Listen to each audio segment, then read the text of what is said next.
Hey friends, if you encounter the error the specified procedure could not be found on your Windows computer, then please watch this video. I will guide you through the resolutions.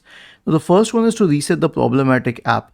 I have noticed on forums that a lot of times this problematic app is the Photos app, and earlier the only method to reset this app was through PowerShell or the registry editor or command prompt. But now you can simply search for it, and this is the case with most Windows apps now.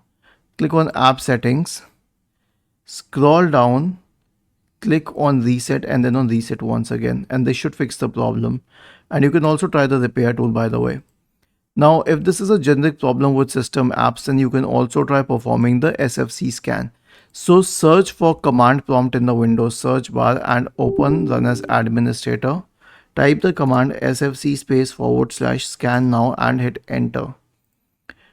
The last solution is a system restore. So search for recovery in the Windows search bar and open the recovery window. Click on open system restore. Click on next, select a go to restore point, next, and finish, and then finally click on yes.